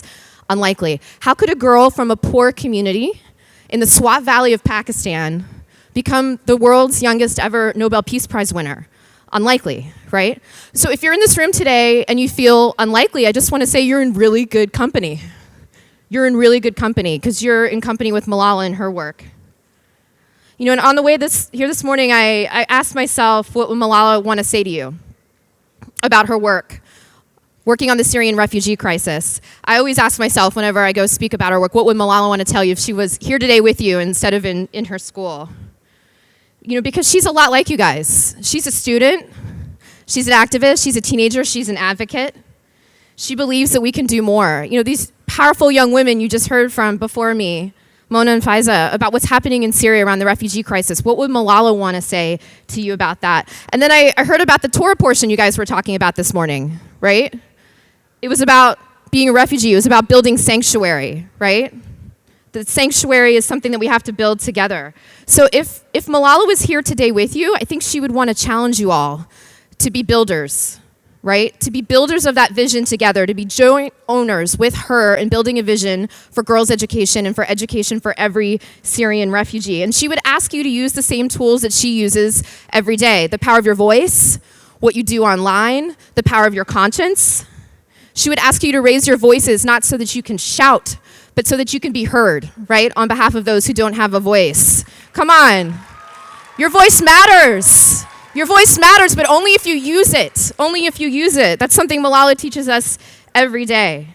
So why is the Syrian refugee crisis so important to Malala? Why would a girl from Pakistan care about what's happening with refugees? You know, something that people miss in her story, they know about the Taliban attacking her, but what they don't know is that she herself was a refugee. She was an internally displaced person in her own country, in Pakistan. So she knows what it feels like. What does it feel like when you lose your home, when you lose security, when you lose safety, when you lose that sanctuary of your school? That's her story. You know, and that's a story of the Jewish experience too, to be a stranger in a strange land, to know what it's like to be judged, to be persecuted, to stand up, and then to remember, and then go forth into the world and to fight, to make sure that nobody else experiences that. That's your history. That's her history. You have that in common. You are with Malala. You have more in common than you realize this morning. You have more in common than you can imagine. So I want to tell you this is personal for Malala. This is personal for her. How do you guys spend your birthdays?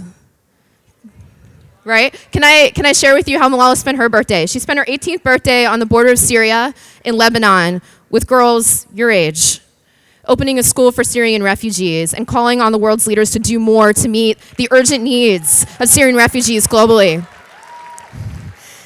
Right? Don't doubt the power of this generation, right? Don't doubt. Don't doubt. And why did she do that? She did that because there's 2 million children in Syria who are out of school today, and there's about 1.4 million who are out of school in the border states. Jordan, Lebanon, Iraq. These kids are falling behind every year that they're out of school. They're losing hope. They're losing out on their potential. They're facing the threat of being a lost generation. They're facing things like child labor and child marriage. Girls are getting married at your age, 13, 14, 15. Can you imagine what your life would look like if you were married at 14 or 15 as a refugee? These girls need you. They need you to stand up and join your voice with theirs, because despite all these challenges, Syrian children have not lost hope. Those of us who have spent time like Malala has in refugee camps, we know that they stand steadfast. They are ready. They are determined. They refuse to be this generation that's lost, that's forgotten, that's feared. 5 years into this conflict, they're ready to reclaim and rebuild the future for themselves and for Syria. So we have to be builders of that sanctuary, right? We have to build this together with them. So I'm hoping today you're going to decide you're ready. You're going to decide you're ready to build that with Malala, with refugees, with Syria. You're ready to build. You may say to me, that's great. I still feel unlikely. I want to tell you about another young woman, Mazoon. Mazoon's a Syrian refugee that Malala met in a camp in Jordan 3 years ago. She's 17. She lived in 2 different camps. The last one she was in is called Azraq. There's no electricity. Very, very humble circumstances she and her family found themselves in. They fled Dara in Syria with nothing. She came with Malala and with our team last week.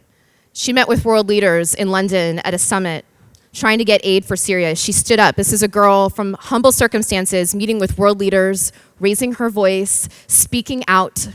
She was on CNN. She did a press conference. She was online. And at the end of the day, she and Malala secured over $600 million in pledges from world leaders to help put Syrian children in school. Unlikely, right? How does a girl go from being a refugee to meeting with world leaders and raising her voice and being listened? Unlikely. Being listened to powerfully. So if she can do this, I know you guys can do it, right? If Mazoon can do it, if Malala can do it, I know you can do it. But you have to decide. It's the power of decision. It's the power of deciding today to be that builder, right? So if you still feel unlikely, I want to leave you with an American example. How many of you saw the movie Selma? Right? I'm seeing a lot of hands. You guys saw Selma. Do you guys remember the scene when John Lewis is crossing the bridge, Pettus Bridge? Right? How old do you think he was when he crossed that bridge? I want to hear someone shout out some guesses. What do you think? There are people that know the answer. That's amazing. You guys are on fire. He's 25. He's 25 years old. How old do you think he was when he first heard Dr. King speak? I'm hearing guesses like 18, 20, 21, 14. He's 14 years old. Who in this room's 14, 15, 16 years old? Right? Come on. Come on, BBYO, come on, right? Come on. Come on, you guys can do this. You guys can do this. When Malala came to DC, not far from here this summer, she went to go meet with now Congressman John Lewis, right? He sat in your chair. He was your age. Now Congressman John Lewis. 14, hearing from Dr. King. 25, crossing Pettus Bridge. In his 70s now, a leader in Congress. And he said to her, he took her hand, he said to Malala, don't ever doubt the power of young people and their voices. Don't let anyone tell you that your voice doesn't matter and that you can't change the world that we live in. So I want to give that to you today. I want to give that to you today, and I want to remind you of one thing from history. Who crossed that bridge with John Lewis? Who was on that bridge with Dr. King? There were rabbis, there were priests, there were students, there were people like you on that bridge, and I want to read you a quote from one of them, from Rabbi Abraham Joshua Heschel. He said on that day, he felt that the prophetic tradition of Judaism had come alive at Selma. He said, for many of us, the march from Selma to Montgomery was about protest and prayer. Legs are not lips and walking is not kneeling. But yet our legs uttered songs. Even without words, our march was worship. I felt my legs were praying. So I want to challenge you today. Pick up the history he started. Let your legs, let that march be your prayer. Let that be the prophetic call of action to take your voices out into the world and speak up on behalf of young people. Girls like Mazoon, stand with Mazoon. Stand with Malala. Don't doubt the power of your voice. Come on, take the action, write the letter, decide to be a builder. Are you gonna stand up? I want everyone to stand up. I want everyone to actually get up. Come on, let's rise ourselves up. Come on. We're reaching the end of this session. Will you stand with Malala? Yes. Come on. Are you gonna stand with Mazoon? Yes. Are you going to stand up so strong that the world can't help but hear your voice? Come on. That's right. Let's rise ourselves up. Thank you. Thank you so much.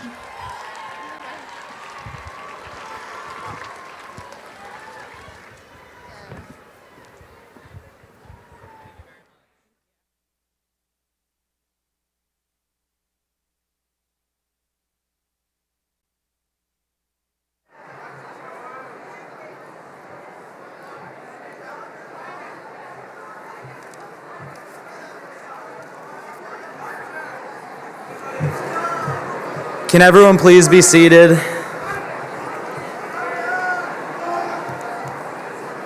And please turn your attention to the front of the room as we begin to introduce our next speakers.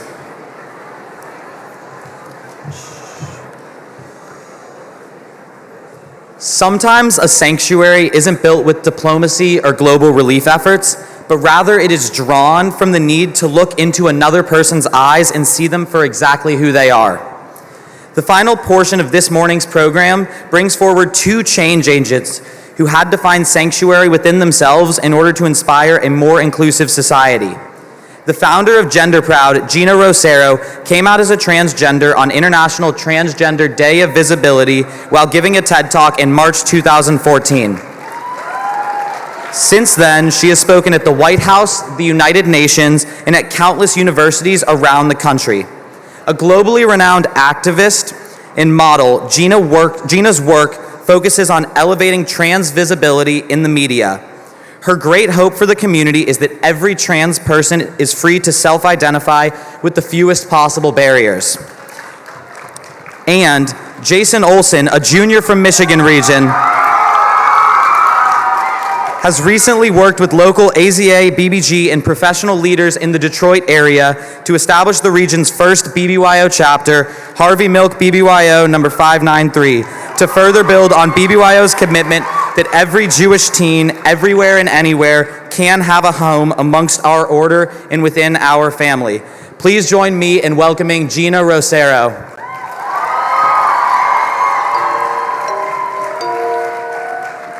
Yeah. When I get chills at night, I feel it deep inside. What's up, BBYO? Hi. I am just feeling so much gratitude to share this space with you all. You know, it's been a really inspiring morning. There's been a lot of wonderful speakers of people sharing their own personal narrative. And I think I want to share with you all about the journey where I've come from. I stand here in this very moment as a proud, very proud transgender woman of color.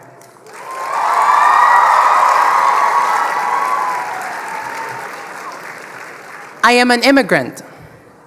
I was born and raised from a working class background in the Philippines. And I think the reason why I'm saying that, it's important to point out those intersecting identities that I've had. Those identities have allowed me to see the world through a different kind of possibility. And I think in the last 2 years, we've been seeing a lot of transgender visibility in the media. And most people would think that, what's this new transgender identity? For most people, they would think that transgender is like this something new. It's like something to add with the LGBT and the whole movement. But I want to share with you all that transgender identity is nothing new. We've been part of civilizations for thousands of years. In most indigenous, pre-colonized societies, transgender people are either considered shamans, or the healers. In Native American cultures, the two-spirit people are revered. It's important to know our history. So I'm here in this space. I want to honor my ancestors.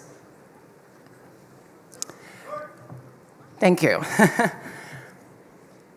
I want to share with you all from the Philippines, in pre-colonized societies, from my indigenous backgrounds in the Philippines, we've always had a long understanding of gender fluidity. It is part of our culture. But in 1521, when Ferdinand Magellan got to the Philippines, our life changed, our culture changed. And then for the next 400 years, we were colonized by Spain. And through those influence, our culture has changed.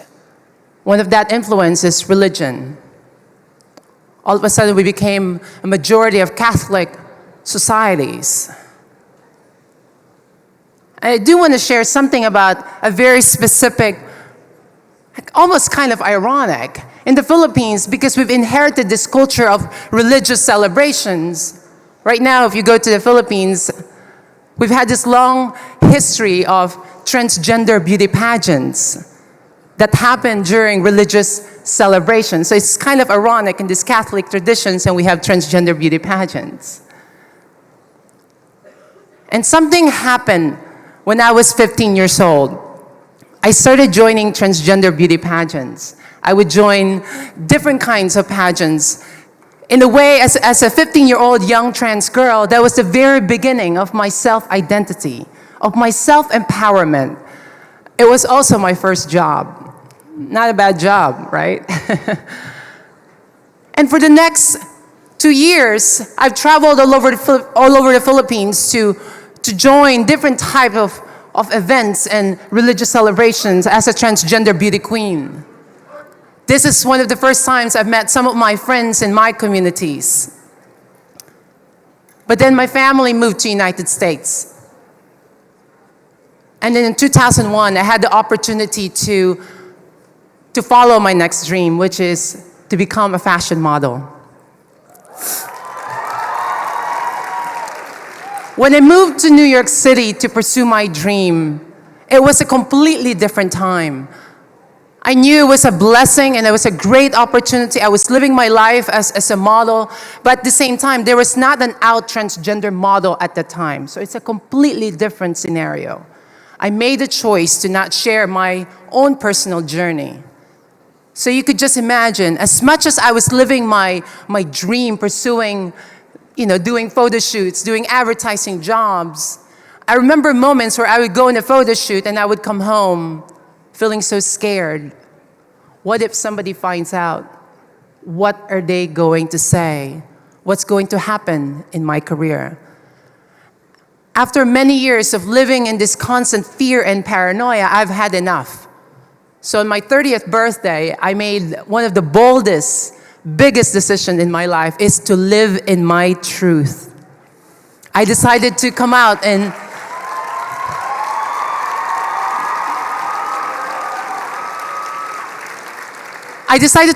share my story in the biggest possible platform at the annual TED conference. It's quite crazy to think about, to come out at TED. And after that, I've launched a global advocacy campaign called Gender Proud, advocating for transgender rights. I've been really privileged to have met so many communities, marginalized communities. And we need to always think about the people that does not have the voice. So where are we at now? If we look at the media, we've had Transparent, we've had Laverne Cox in the Time magazine cover, we have Caitlyn Jenner. But visibility is only one part of this story. It's been said that at this moment, as a transgender person, it is the best of times, it is the worst of times. If you are a transgender person of color, your life expectancy is 35 years old.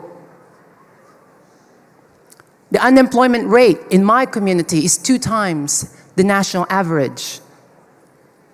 It's 9 times the suicide rate. 97% of transgender people report harassment at the job. 40% of our homeless youth identify as LGBTQ. We need to do better.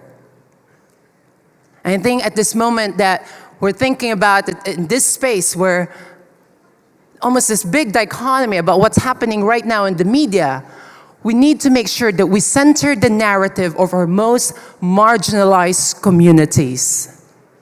It is important. That's the only way we could deconstruct and empower the communities that needs our help. Since we're here in Baltimore, I think it's important that I also want to share this space of my transgender sisters that were killed. I want to honor them. I want to honor the more than 20 transgender women, most of them are transgender women of color, that was killed last year. We can't forget them. As much as visibility that we're having, there's something crucial. There is an emergency in my community. I want to finish this story by sharing with you a moment that I've experienced when I was traveling in India last year. I was speaking at a conference just like this, and after I gave this speech, somebody asked me the question, so Gina, what is the advantage of being transgender? Honestly, that was the first question I've been asked that question, because for the longest time I've internalized the shame and fear.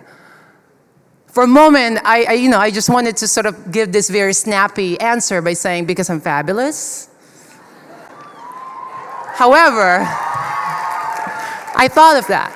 I think I came back with an answer by saying, you know what, despite all the pain that I've gone through, despite all those doubts and fear, I am now in this moment, in this space in my life where I have a little bit of compassion to the world that's been led to believe that gender is binary. It is not. Gender is fluid. If we look back in histories, we know the answer. It's important that when we talk about gender equality, we're also talking about the spectrum of gender within that. It's not just about these notions of being a rigid male or being a rigid female. So I ask all of you, as allies, what does it mean to be an ally? Being an ally is to actively participate in the liberation of LGBTQ people. It's not passive. We need to make sure that we listen, we have a space in our point of views and the pathway that we will thrive in this society. Thank you very much. Thanks. AZA and BBG, please welcome the founder of Harvey Milk BBYO of Michigan Region, Jason Olson.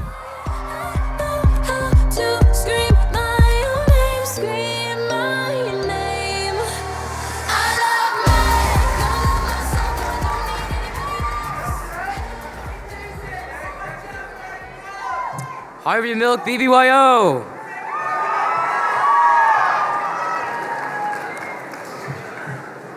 My brother Olive's and sister B'nai B'rith girls. This is my first international BBYO event. I've only been a member since the early fall.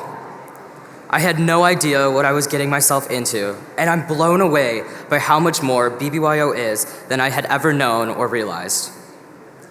What I've learned from my time in BBYO is simply that BBYO is a platform from which Jewish teens can do great things for each other, and when working together, do great things for the world as a whole.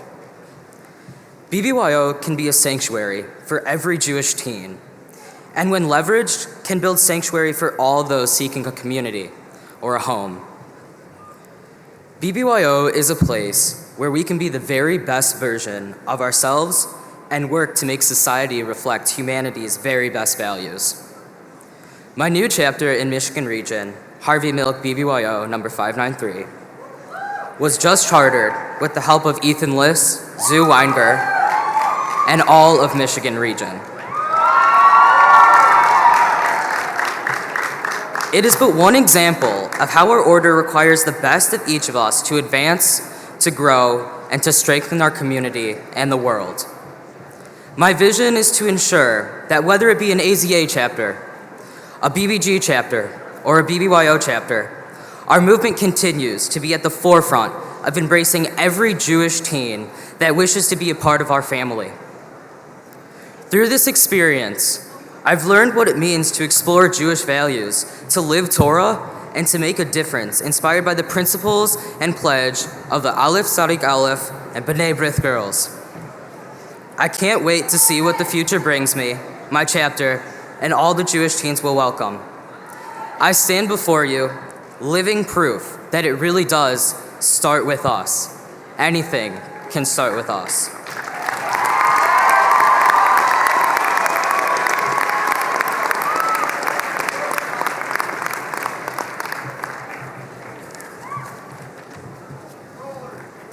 For 92 years, BBYO has been the foundation for real change, global impact, and pluralism. Since the founding of AZA, chapters around the world have become homes for Olives and B'nai B'rith girls when there was no other home. This legacy teaches us that when there is no sanctuary for us, we must make our own, because we know we're not the only ones who need it. At the core of the AZA Genesis story exists the truth that there was no other place for these boys to go, and AZA had to be that place. What's beautiful is that it has been 92 years and our society has changed so many times since 1924, and yet the core values haven't changed one bit. We must build a sanctuary for ourselves and for each other when there is no other. Jason, it gives me great pride to call you a fellow member of BBYO. When I stand here and look out across the entire leadership body of the Aleph Tzadik Aleph and the B'nai B'rith girls and reflect on all of the important and impressive work our chapters and members are doing to improve the world, I am humbled. Together, we are continuing the legacy and traditions of our order that made the sanctuary that is AZA and BBG stronger, better, and richer. As we depart this hall this morning and head out to one of more than 30 leadership labs putting us front and center with the important issues of our time, remember that anything you want to do can be done, because it starts with us. Thank you guys all so much for being so respectful and attentive today. Please remain seated as our administrative assistants, Leah Davis and David Zeman, come up to tell you guys all where to go next.